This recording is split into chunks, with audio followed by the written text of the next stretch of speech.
Jika Anda rindu kepada Rasulullah Shallallahu Alaihi Wasallam, maka Turki bisa menjadi obatnya. Istana Topkapi di kota Istanbul, Turki, menyimpan ratusan koleksi spesial peninggalan Islam. Dan yang paling istimewa adalah peninggalan Nabi Muhammad Shallallahu Alaihi Wasallam. Menariknya, Turki juga memiliki jejak peninggalan Nabi Ibrahim alaihi salam dan Nabi Ayub alaihi salam. Jejaknya ini tersebar dari Istanbul, Konya, hingga kota Sanliurfa di bagian tenggara Turki.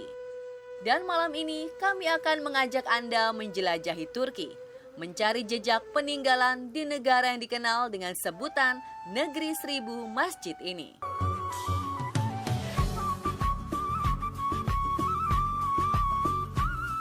Relikwi pertama adalah bagian tubuh baginda Nabi. Saat pelaksanaan Haji Wada, ibadah haji terakhir sebelum beliau wafat, Rasulullah mencukur rambut dan janggutnya. Dan atas perintah Rasul, sebagian rambut dan janggut diberikan kepada kaum muslimin. Sedangkan sebagian lagi disimpan. Sebagian rambut janggut yang dikumpulkan khusus oleh para sahabat Nabi ini akhirnya dibawa ke Turki dan kini dapat dilihat di Istana Topkapi.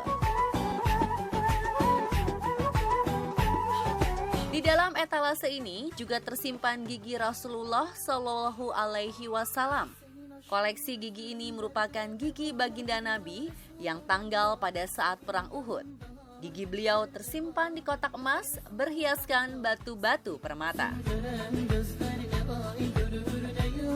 Yang tak kalah membuat merinding adalah melihat langsung cetakan telapak kaki Rasulullah Shallallahu Alaihi Wasallam. Dikisahkan cetakan kaki ini terbentuk atas izin Allah Subhanahu Wa Taala, di mana telapak kaki baginda Nabi tercetak pada batu pijakan saat Rasul hendak melakukan perjalanan naik ke langit. Yang terdapat di Museum Topkapi adalah telapak kaki kanan baginda Rasul.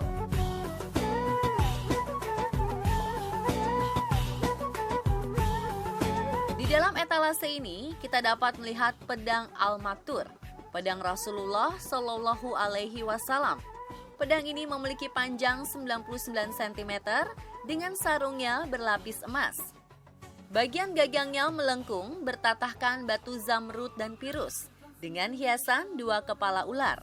Rasulullah membawa pedang ini saat hijrah dari Mekah ke Madinah hingga beliau memberikannya kepada Ali bin Abi Thalib. Sedangkan pedang kedua Rasul, Al-Qadib, memiliki berat tanpa sarung 930 gram. Pedang sepanjang 100 cm ini adalah pedang pertahanan atau pedang persahabatan dan tidak digunakan untuk pertempuran.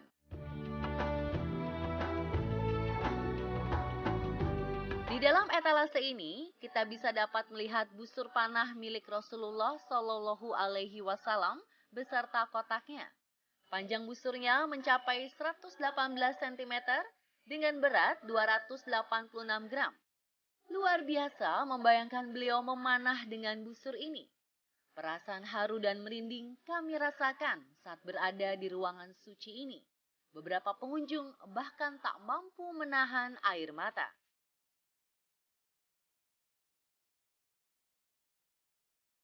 Dari Istanbul, tim On The Spot akan mengajak Anda ke kota para nabi, Sanliurfa.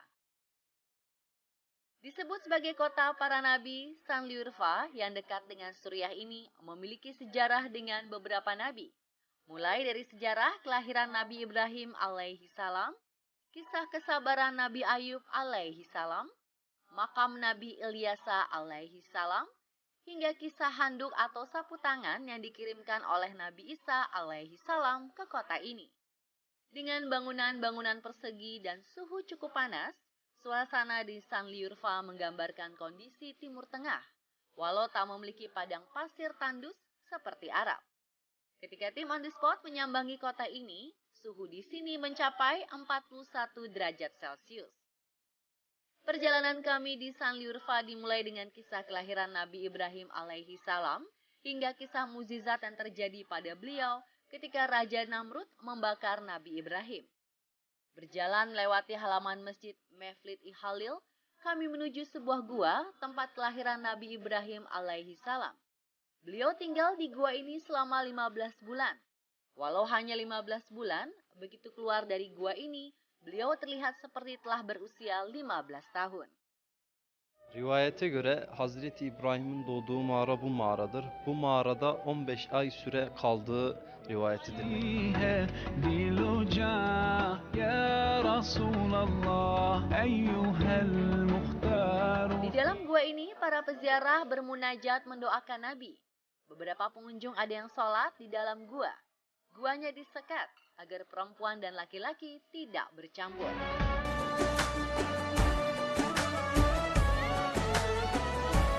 Pintu masuk guanya cukup kecil, hanya cukup untuk satu orang saja. Jadi kita harus bergantian dan sedikit merunduk ketika memasuki gua. Tiba di dalam gua, tergambar kondisi yang tidak terlalu luas. Masing-masing sisi hanya cukup untuk sekitar 10 orang saja. Di dalam gua terdapat mata air. Hampir setiap peziarah menyempatkan untuk meminum air ini. Sebagian lagi bahkan mewadahi dan membawa pulang airnya. Masyarakat meyakini air di dalam gua ini memiliki beragam khasiat. أحلى دنيا. İçeride de yerel halkça kutsal olduğuna, şifalı olduğuna inanılan bir su kaynağı bulunmaktadır. رسول الله. Dari gua tempat kelahiran Nabi Ibrahim alaihi salam, kami berjalan ke atas bukit. Dahulu tempat ini adalah benteng istana kerajaan. Tiket masuk ke tempat bersejarah ini 5 lira atau sekitar Rp24.000. Setibanya di atas bukit, kita akan melihat 2 buah tiang tinggi sekitar 6 meter menjulang dengan begitu gagah. Dikisahkan, dari kedua tiang inilah Raja Namrud melemparkan Nabi Ibrahim alaihi salam ke tempat pembakaran yang telah disiapkan di bawah bukit. Raja Namrud memerintahkan kaumnya untuk mendirikan sebuah bangunan tinggi untuk melempar Nabi agar semua rakyatnya mengetahui tentang peristiwa pembakaran ini. Dari sini kita dapat membayangkan bagaimana kejamnya Raja Namrud menghempaskan tubuh Nabi Ibrahim alaihi salam. Bak menggunakan ketapel raksasa diikatkan kedua tiang besar ini. Sementara kobaran api siap menyambut dan membakar tubuh Nabi. Dan tempat pembakaran Nabi Ibrahim alaihi salam ini dinamakan Balik Regol. Dikisahkan ketika Nabi Ibrahim alaihi salam di udara menuju kobaran api, malaikat Jibril datang dan bertanya kepada Ibrahim, apakah beliau membutuhkan bantuannya? Ibrahim kemudian menjawab, tidak, aku hanya butuh bantuan dari Tuhanku. Bantuan Allah Subhanahu wa Ta'ala pun datang.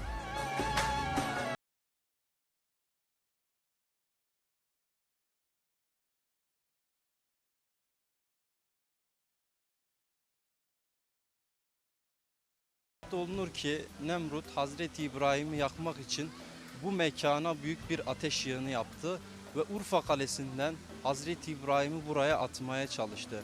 O esnada Allah'ın emriyle odunlar balık oldu, ateş su oldu. Kolam inilah saksi sejarah Raja Namrud membakar Nabi Ibrahim alaihi salam. Atas izin Allah Subhanahu wa Ta'ala, api berubah menjadi air dan kayu-kayu pembakaran berubah menjadi ikan. Kolam ini kini menjadi destinasi wisata religi yang ramai dikunjungi wisatawan dan turis. Datang ke sini, kita merasakan bagaimana sebuah mukjizat Nabi terjadi.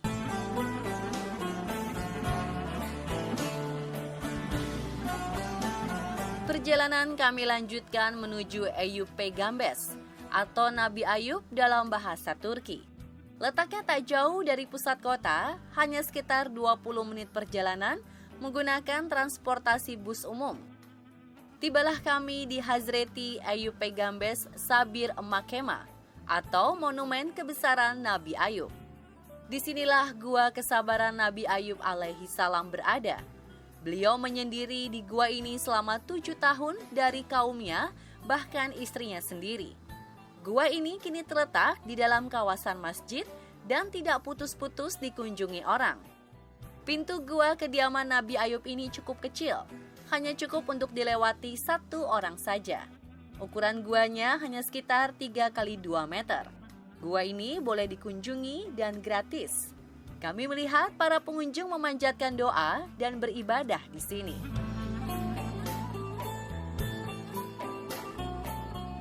Berjarak sekitar 20 meter dari gua, terdapat sebuah sumur Nabi Ayub alaihi salam.